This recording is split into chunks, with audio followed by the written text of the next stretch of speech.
전능하사 천지를 만드신 하나님 아버지를 내가 믿사오며 그 외아들 우리 주 예수 그리스도를 믿사오니 이는 성령으로 잉태하사 동정녀 마리아에게 나시고 본디오 빌라도에게 고난을 받으사 십자가에 못 박혀 죽으시고 장사한 지 사흘 만에 죽은 자 가운데서 다시 살아나시며 하늘에 오르사 전능하신 하나님 우편에 앉아 계시다가 저리로서 산 자와 죽은 자를 심판하러 오시리라. 성령을 믿사오며 거룩한 공예와 성도가 서로 교통하는 것과 죄를 사하여 주시는 것과 몸이 다시 사는 것과 영원히 사는 것을 믿사옵나이다. 아멘. 함께 찬송 올리겠습니다. 찬송가 484장, 찬송가 484장 1절과 3절을 찬송하겠습니다. 찬송가 484장 1절과 3절. 내 맘에 주여 소망 되소서. 주 없이 모든 일 헛되어라. 밤에나 낮에나 주님 생각, 잘 때나 깰 때 함께 하소서. 세상의 영광 난 보여도 언제나 주님은 나의 기여. 주님만 내 맘에 계시오니 영원한 주님 참 귀하셔라. 아멘.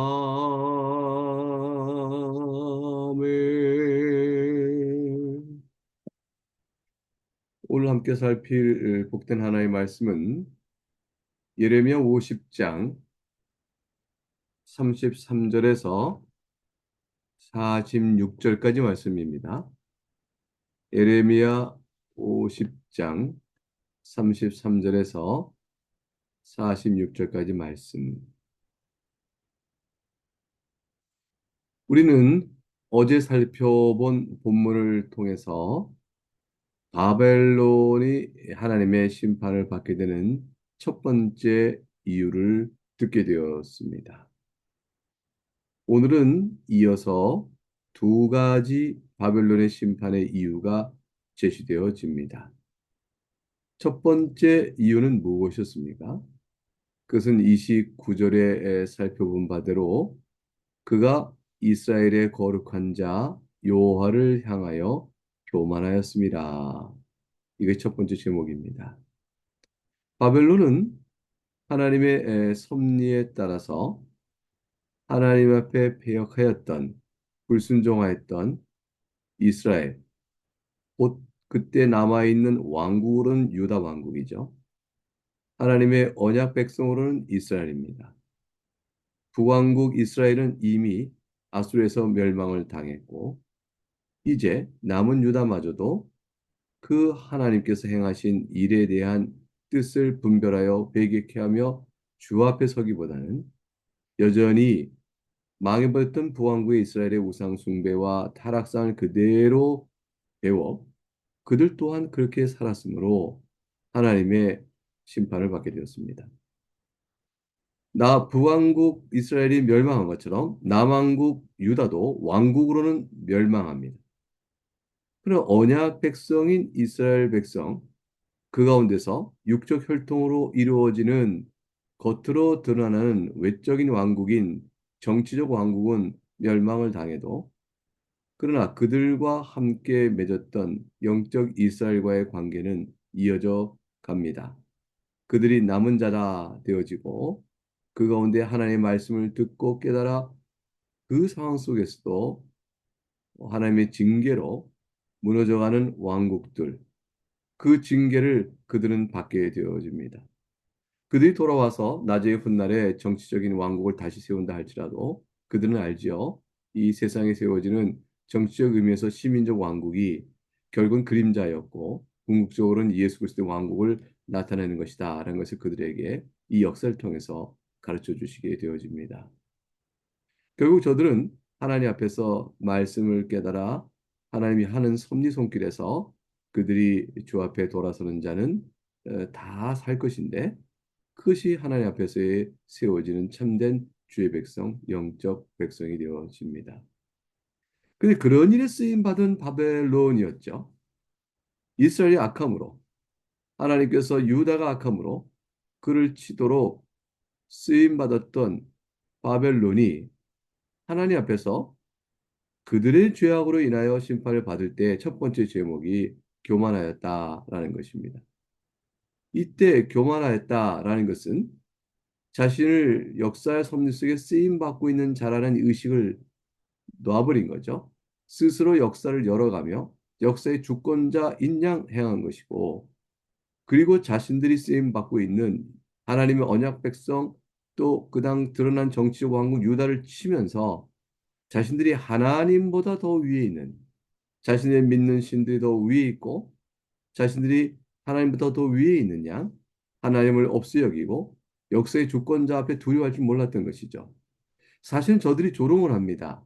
이스라엘 어찌하여 이렇게 멸망하였는고 저들이 믿는 여호와 하나님을 배반했기 때문이다 라고 세상이 조롱합니다.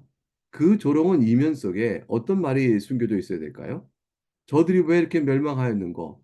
저들이 믿는 여호와를 배반하기 때문이란 말은 뒤집어서 저들이 믿는 여호와 앞에 순종하여 살았더라면 이런 일은 결코 없을 것이요 누가 세상 나라가 저들 치겠는가? 라는 말의 내용이 사실 반대적으로 있게 되는 것이죠. 그러므로 바벨론은 생각해야 되는 것입니다. 여호와 하나님 그들이 애국으로부터 저들을 끌어내었고 가나안 땅을 정복해 왔으며 저들을 보호하고 지켜서 저들이 하나님의 말씀에 순종할 땐 살아온 역사를 이어왔다. 근데 저들이 이제 우리 앞에 우리 손에 삼킨 바 되어지고 우리가 저들을 칠 수 있었던 것은 저들의 하나님이 저들을 우리에게 내어줬음이니 우리가 그의 뜻에 따라 저들을 치되 우리가 마치 하나님보다 더 높은 양, 이스라엘 하나님보다 더 우월한 양, 우리가 교만과 악을 행하며 저들을 우리의 성정대로 승리자의 정복으로 칠 것이 아니다. 라는 식을 최소한 깨닫는 양심적인 제한, 양심적인 압박이 있어야 했던 것이죠. 교만한 자가 되었다는 것은 여호와를 불순종으로 당한 하나님 앞에 배반의 역사를 행함으로 당한 하나님의 죄를 범해 당한 이스라엘보다 저들이 더 큰 죄로 범하겠다는 것이니 자들이 치고 있는 자들의 죄를 자신들이 더 범하는 일이 되어져서 결국은 언약 백성이라도 하나님 불순종할 때 이와 같이 멸망하거늘 하물며 이방이었던 저들이 하나님을 여호와 여기고 능멸하고 하나님의 이름을 망령되이 일컬으며 하나님 앞에 교만하였을 때 훗날에 받을 심판이 어떨 것인가 라는 것들을 두렵게 보여주고 있는 장면을 볼 수 있습니다. 그래서 교회를 조롱하는 사람들은 조롱할 때 이유가 너희가 믿는 신이 너희를 버렸다라고 말하는 순간 자신들이 버렸던 하나님으로부터 어떤 더 큰 심판을 받겠는가를 생각해야 합니다. 교만한 자가 넘어졌다는 말 속에 이미 첫 번째 바벨론 멸망할 암시가 있고 죄가 충분합니다. 오늘 본문은 33부터 46절까지 이어지는 것입니다.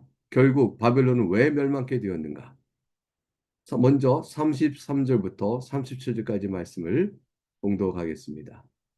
만군의 여호와께서 이와 같이 말씀하시니라. 이스라엘 자손과 유다 자손이 함께 학대를 받는도다. 그들을 사로잡은 자는 다 그들을 붙들고 놓아주지 아니하리라. 그들의 구원자는 강하니 그의 이름은 만군의 여호와라. 반드시 그들 때문에 싸우시리니 그 땅에 평안함을 주고 바벨론 주민은 불안하게 하리라. 여호와의 말씀이니라. 칼이 갈대아인의 위에와 바벨론 주민의 위에와 그 고관들과 지혜로운 자의 위에 떨어지리라. 칼이 자랑하는 자 위에 떨어지리니 그들이 어리석게 될 것이며 칼이 용사 위에 떨어지리니 그들이 놀랄 것이며 칼이 그들의 말들과 병거들과 그들 중에 있는 여러 민족 위에 떨어지리니 그들이 여인과 같이 될 것이며 칼이 보물 위에 떨어지리니 그것이 약탈되리라. 하나님의 말씀입니다. 37절까지 읽었습니다. 이 30절까지 단락 속에는 두 번째 바벨론을 하나님이 심판하신 이유를 제시하십니다. 그것은 33절에 나와 있는 것처럼 학대입니다. 저들이 유다를 멸망케 해도 얼마든지 정치적 권세를 무력화시키고 자기들의 힘 아래 복속시킬 수가 있습니다. 근데 저들의 전쟁은 이스라엘 백성에 대한 참혹한 참담함을 초래했습니다. 학대다. 저들이 정당한 전쟁의 정복을 위한 것보다 필요한 악보다 더 큰 악으로 죄의 성정에 따라 움직였다는 걸 보여주는 것이죠. 여호와님을 향하여 교만한 마음을 갖고 하나님의 백성을 치기를 저들이 악에 악을 더하여 칙을 치니 과연 저들의 악행에 대한 심판은 남은 것입니다. 만군의 여호와께서 그들보다 강하다 되어 있어요. 34절에 그들의 구원자는 강하니 그 이름 만군의 여호와라. 저들이 이스라엘 백성을 그렇게 무섭고 강하게 학대하며 칠때 그 무서움은 이스라엘 백성 가운데 누구라도 이렇게 말할 수 있는 겁니다. 저들의 저 강함을 보라. 얼마나 무서운 폭악과 힘으로 우리를 휘두르는가. 우리는 저들 앞에서 지푸라기요 티끌과 같은 존재에 불과하구나 하고 절망과 낙심 속에서 두려워 떨며 자신들의 영혼을 보호할, 자신의 안전을 보호할 어떤 힘도 없는 것처럼 생각할 수 있습니다. 그러나 그때라도 하나님을 믿는 참된 주의 백성은 주 앞에 나옵니다. 만군의 여호와 전능하시는 하나님을 믿고 찾게 되는 것이죠. 그래서 그들의 구원자는 강하니 우리의 하나님은 바벨론보다 강하니 바벨론의 바벨론은 그보다 강하니 하나님께서 우리를 마침내 구원하실 것이라. 하나님의 섭리 속에 담겨 있는 우리를 향한 긍휼과 자비를 바라보자. 언약을 바라보자. 나가는 자는 살게 되어집니다. 반드시 그들 때문에 싸우시리니 우리를 위하여 싸울 것이라는 것이죠. 그러므로 평안함을 주고 바벨론 주민은 불안케 할 것이므로 여호와의 칼이 그 위를 치면 그들이 권력자라도 무너질 것이요 그 고관들도 무너질 것이요 지혜로운 자 위에 떨어질 것이라 했던 지혜로운 자는 바벨론의 점성술사죠. 그리고 그들은 우상을 섬기고 있는 그런 종교인들입니다. 그들 위에 떨어질 것이고 칼, 무력, 바벨론의 위용과 용사 위에 떨어질 것이니 다 여인과 같이 싸움을 앞두고 어찌할 바 모르는 그와 같은 자처럼 두려워 떨게 될 것이라. 저들이 학대를 한 것입니다. 악한 성정대로 그 악을 바라요 행했던 모든 것들에서 하나님께서 심판하십니다. 이제 38절부터 40절까지의 말씀을 보겠습니다. 주의 말씀입니다. 가뭄이 물 위에 내리어 그것을 살리리니 이는 그 땅이 조악한 신상의 땅이요 그들은 무서운 것을 보고 실성하였음이니라. 그러므로 사막의 들짐승이 승냥이와 함께 거기에 살겠고 타조도 그 가운데 살 것이요 영원히 주민이 없으며 대대에 살 자가 없으리라. 여호와의 말씀이니라. 하나님께서 소돔과 고모라와 그 이웃 성읍을 뒤엎었으지 거기에 사는 사람이 없게 하며 그 가운데에 머물러 사는 사람이 아무도 없게 하시리라. 하나님의 말씀입니다. 이제 바벨론 심판의 세 번째 이유를 말씀해 주십니다. 38절에 그 이유가 나오니 그 땅이 조각한 신상의 땅이요 우상 숭배의 진원지였습니다. 근원이었습니다. 성경 전체에 이 바벨론의 우상 숭배의 그 악행이 얼마나 컸는지 이후 역사 속에서 항상 음행과 하나님을 떠났던 그 세력의 본거지로 바벨론, 바벨론, 바벨론이 언급되어 갑니다. 세상의 영광을 추구하며 세속적 욕망이 붙들려 살며 사탄과 마귀와 같은 귀신, 사탄 마귀를 따르고 귀신을 따르며 공중거스름자의 힘에 따라 살아가는 모든 어둠의 왕국들 다 그게 바벨론으로 상징되어지죠. 조각한 신상의 땅이요. 우상 숭배. 그 무서운 것을 보고 실성하였다. 이 무서운 것이라는 것은 바벨론이 자기들 섬기는 우상을 의미합니다. 우상을 저들은 두려워하며 귀신을 두려워하며 붙들려 있었던 것이죠. 여러분 귀신을 섬기는 자들은 귀신을 두려워합니다. 그 귀신에게 해를 받을 것을 두려워합니다. 그래서 해를 끼치는 무서운 신의 마음을 잘 달래고 또 빌어서 그 마음을 얻어 그래서 안전함을 추구하려고 하는 것이죠. 그래서 저들의 제사는 자신이 섬기는 신의 비율을 맞추는 것이에요. 우상과 우상 숭배의 악행, 그리고 우상 숭배에 합당하다 생각했던 끔찍한 악행 중에 하나가 인신제사, 그리고 잔인하게 피 흘려 동물들을 즐기고 하는 그 제사 의식들. 이것은 여호와 하나님께 드린 제사와는 근본적으로 다른 것이었습니다. 여러 우상과 신상들 앞에 제사하는 끔찍한 일들을 보고 저도 놀래 실성합니다. 거기에 인신제사를 더해갈 때 그 끔찍한 제사를 하면서 저들은 두려움에 떨고 제사의 악행을 보며 그 제사를 받는 그 우상의 두려움 앞에 매달리고 정신적 지배력과 심리적인 압박 앞에서 노예와 같은 일을 하게 되어지는 것이죠.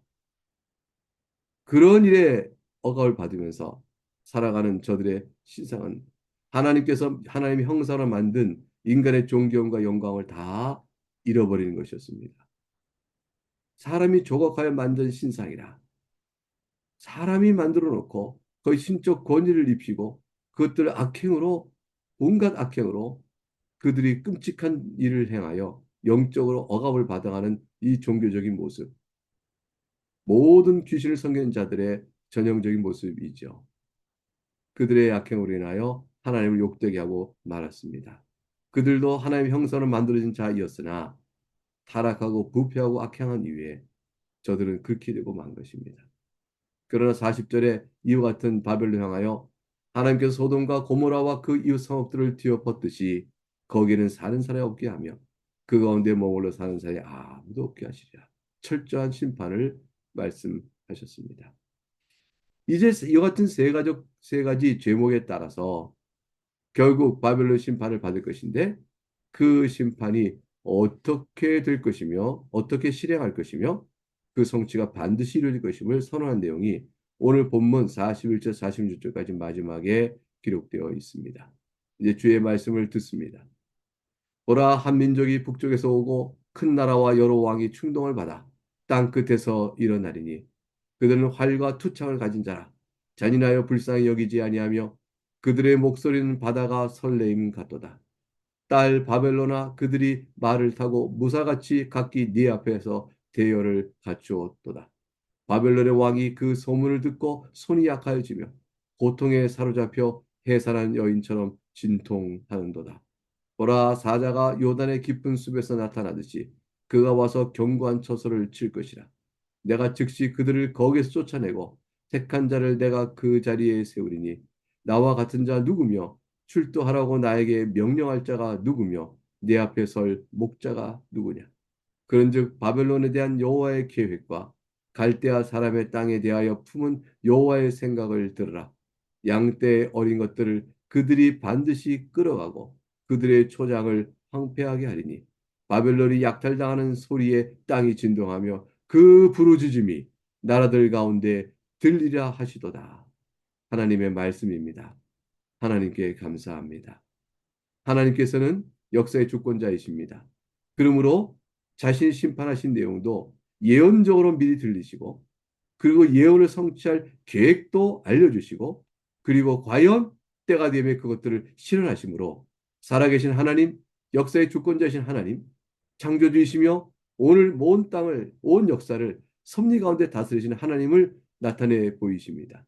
성경은 이와 같은 하나님을 우리에게 믿도록 말씀하십니다. 사랑하는 교회 여러분, 한 민족이 북쪽에서 일어날 것이라고 말씀하셨어요. 큰 나라와 여러 왕이 충동을 받아 땅끝에 일어날 거라고 말씀하셨습니다. 바벨론이 어떻게 멸망할 것인지, 역사 속에서 어떠한 사건을 통하여 멸망할 것인지를 잘 드러내 주었습니다. 과연 그들이 일어날 것이며 또 일어났으며 그 바벨론은 우리가 아는 바처럼 지난 과거 속에서 철저히 무너진 것을 보았습니다. 그 강하고 강한 절대로 멸망하지 않을 것 같은 영구한 세력 같은 바벨론이 그리하여 스스로 무너져 버리고 마는 것입니다. 철저히 무너지는 것이죠. 두려워 떱니다. 해산 여인처럼 진통하며 고통을 외칩니다. 45절 여호와의 생각을 들으라 하였습니다. 바벨론에 대한 여호와의 계획이 어떠하며 갈대아 사람의 땅에 대해 품은 여호와의 생각이 어떠한지 들으라. 그대로 이루어지리라.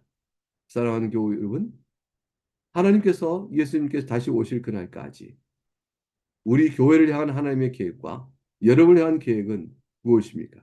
그리고 세상에 대한 계획은 어떠하죠? 그건 성경을 통해 잘 나타나 있으니 공중거순자와의 살아가는 세상을 하나님께서 마지막으로 심판하신다. 그것이 하나님의 계획입니다. 교회를 향한 하나님의 생각은 어떠합니까? 언약을 맺어 끝까지 보호하신 대상으로 남아 있습니다. 그 교회에 속한 여러분들은 어떠합니까? 영원전에 선택하신 하나님의 사랑의 대상입니다. 하나님이 까닭없이 우리를 사랑하셨고 그 사랑의 실현으로 과연 여러분이 지금 예수 그리스도를 믿는 믿음의 백성으로 살아 있는 것이며 교회에 가입된 회원으로 있는 것이며 이 아침에 여호와 앞에 무릎을 꿇고 있는 것입니다. 하나님께서 여러분을 향한 사랑을 여러분의 믿음 가운데서 나타내 보시라고 계신 것이죠. 교회를 붙들고 계신 것입니다. 주님 오실 그날까지 우리의 한 인생 짧은 인생에 살 때까지 하나님께서 우리를 보호하시고 사랑하십니다. 그러니 이 세상 사는 어떤 환난과 고난 속에서 두려워할 일이 아닙니다. 예수 그리스도 믿음 안에서 참된 영혼의 위로를 받고 사나 죽으나 주 예수 앞에 있음을 고백하고 그 기쁨으로 살아가는 것입니다. 이스라엘을 심판하기 위하여 유다를 심판하기 위하여 하나님께 사용하셨던 도구였던 바벨론. 그들은 공의의 통치의 도구로 쓰임 받았으나 그 쓰임 받은 그들이 공의에 합당하지 않은 자들이었으므로 하나님 앞에서 그 죄악에 따라 종국의 하나님의 심판을 받게 되어집니다. 오직 누구가 살게 될까요? 하나님의 긍휼의 용서를 받은 사람, 하나님께 긍휼의 자비로움을 받은 사람, 그런 자만이 예수 그리스도의 의를 자기 것으로 받아 절대 선으로 서게 되어집니다. 그 용서의 은혜를 받은 자 외에는 아무도 마지막 심판 때에 의로운 자로 쓸 자가 없게 되어지는 것이죠. 우리는 다 그 의를 받은 자입니다. 예수 그리스도를 믿음으로 약속하신 주의 은혜의 말씀대로 그리스도를 믿고 회개하며 주를 사랑하오니 주 앞에 엎드려오니 우리를 영원토록 선택한 주의 사랑을 굳게 믿고 힘내어 사는 것이죠. 한평생 인내고 지나가는 속에서 내 안에 하나님 나라가 이루어지고 내가 내 삶 속에 교회에 속한 회원으로 살아가며 교회를 통하여 말씀의 양육을 받고 교회를 통하여 영적인 권면을 받고 교회를 통하여 사랑의 교통을 나누며 사는 것입니다. 힘을 내 사는 것이죠. 여기에 여러분과 저의 이 세상 사는 동안 유일한 위로가 있습니다.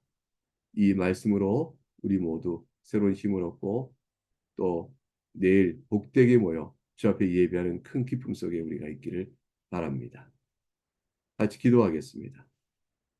사랑과 긍휼이 풍성하신 하나님 아버지, 주의 말씀을 들어 이제 우리가 하나님 역사의 주권자이시며 또 주권자인 하나님의 통치로 인하여 오늘도 주 앞에 이와 같은 인생을 살고 이와 같이 교회를 통해 사랑하시는 하나님의 구원 역사를 바라보게 되어지며 주 오실 그날을 바라보고 오늘의 이 험한 세상을 살아갑니다.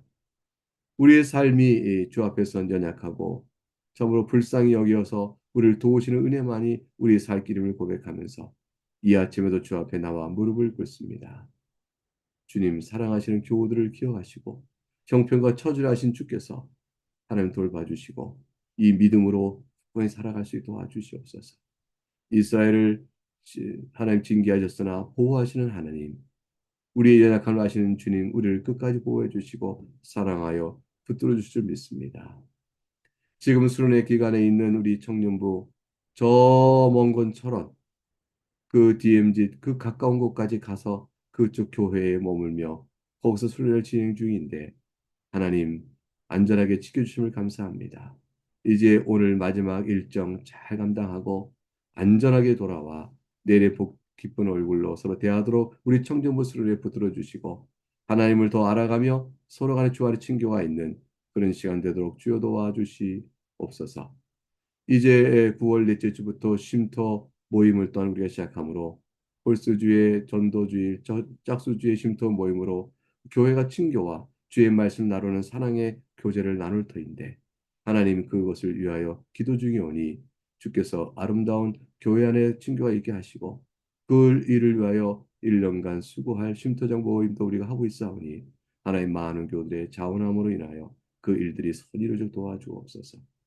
내일 우리가 모여 예배하는 가운데 하나님 영광을 받으시고 특별히 성찬으로 모여오니 그 성찬의 수를 통하여 더욱더 큰 은혜를 우리에게 경고히 내려 주시고 우리가 하나님을 더 나아가는 믿음의 신앙이 단단해지게 하여 주옵소서. 귀한 사랑을 주 앞에 고백합니다. 영광을 주께 돌려옵고 예수 그리스도 이름으로 기도하옵나이다. 아멘. 이제 주님께서 우리에게 알려주신 기도를 따라 주 앞에 함께 기도하겠습니다. 하늘에 계신 우리 아버지여, 이름이 거룩히 여김을 받으시오며 나라가 임하시오며 뜻이 하늘에서 이루어진 것 같이 땅에서도 이루어지이다.